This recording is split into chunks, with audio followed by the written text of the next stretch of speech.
अस्सलामु अलैकुम वरहमतुल्लाहि वबरकातुह। बिस्मिल्लाहिर्रहमानिर्रहीम।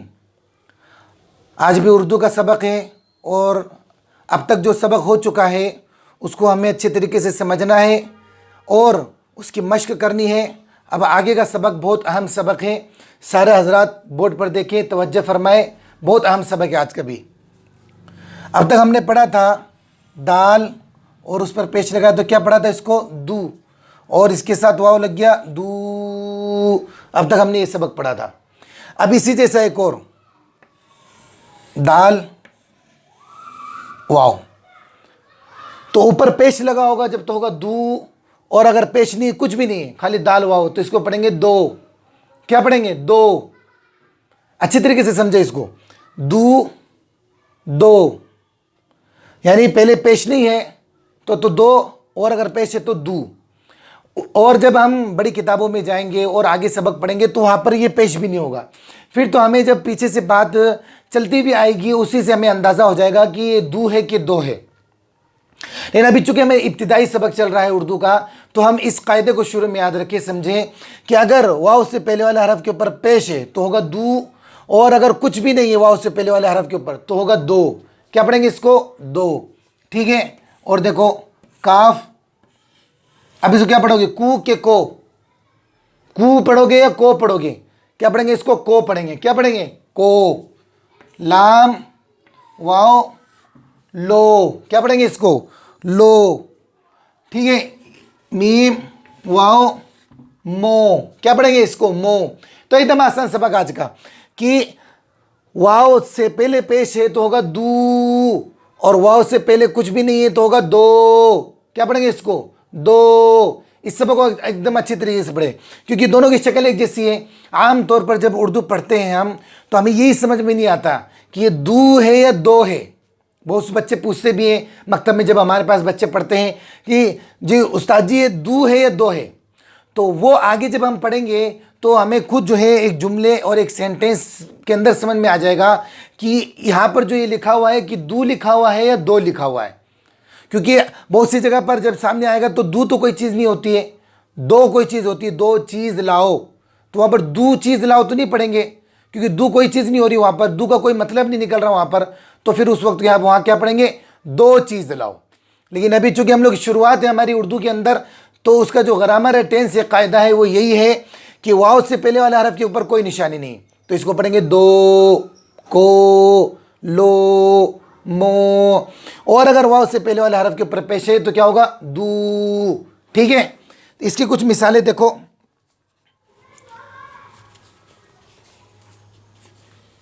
टा वाव टो, टो, क्या पढ़ेंगे? इसको टो, टो। पा और गोलियां पी, हाँ तो किसी हरफ के साथ गोलियां लग जाएगा तो पी, टोपी। क्या पढ़ेंगे? इसको टोपी। इस तरीके से लाम वाओ लो, टा अलिफ टा, लोटा। क्या पढ़ेंगे? इसको लोटा। लूटा नहीं पढ़ेंगे, क्यों? इसके ऊपर पेश नहीं है। अब आगे जब उर्दू आएगी जब उसके अंदर जो है हम खुद ही समझ जाएंगे कि लूटा है कि लोटा है। अभी तो इतना याद रखो, पहले वाले हरफ के ऊपर पेश नहीं ना, तो ये होगा लो, लोटा। क्या पढ़ेंगे? इसको लोटा। ठीक है। दाल वाओ दो, ड़ा अलिफ ड़ा, दौड़ा। क्या पढ़ेंगे? इसको दौड़ा। ठीक है। आगे चलो रा वाओ पेशनी रो, काफ अलिफ लग गया साथ में का, रोका। क्या पढ़ेंगे? इसको रोका। इस तरीके से सीन वाओ सो, नून अलिफ ना, सोना। क्या पढ़ेंगे? इसको सोना। ठीक है। काफ वाओ को, नून अलिफ ना, कोना। ठीक है।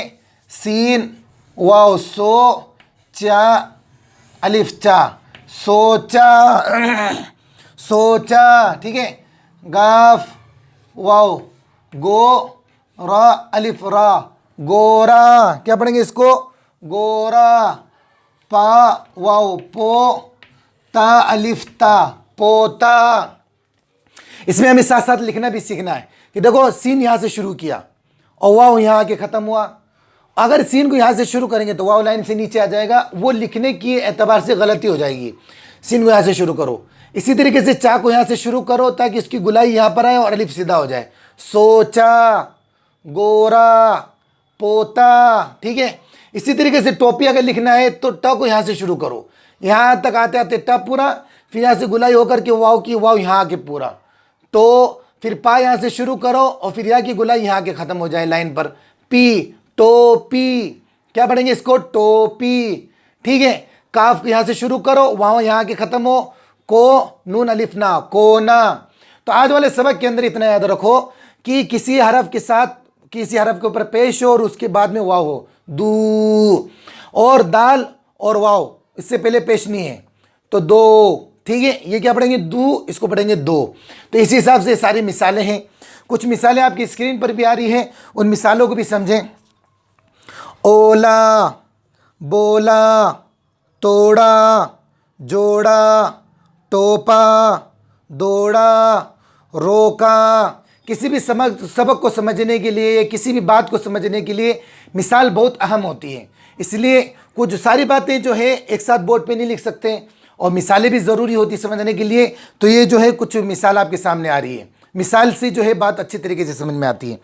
सोना, कोना, सोचा, मोटा, होगा, गोरा, पोता, मारो, गाड़ो, टापो, काटो, डालो, जागो, मानो, बोलो, जोड़ो, तोड़ो, रोको, सोचो, चूसो, गोली, डोरी, गोदी, मोटी, होली, तोड़ी। यह आज का सबक था उर्दू का। बहुत अच्छा सबक है, बहुत अहम सबक है, इसको अच्छे तरीके से समझें और पीछे के सबक को समझते चले जाएं, रोज़ाना के सबक को, ताकि आगे वाला सबक हमारा आसान हो जाए। वरना वो पीछे वाले सबक में गलतियाँ आएगी, फिर आगे वाला सबक समझ में नहीं आएगा। इसलिए अभी जो शुरू का जो सबक चल रहे हैं ये हमारी यूँ समझ लो ग्रामर टेंस चल रहे हैं। ये अच्छे तरीके से समझ रहेंगे तो आगे जो उर्दू शुरू होगी, जिसको हम डायरेक्टली जो है किताब में देख कर पढ़ेंगे, तो वो पढ़ना हमारे लिए आसान हो जाएगा।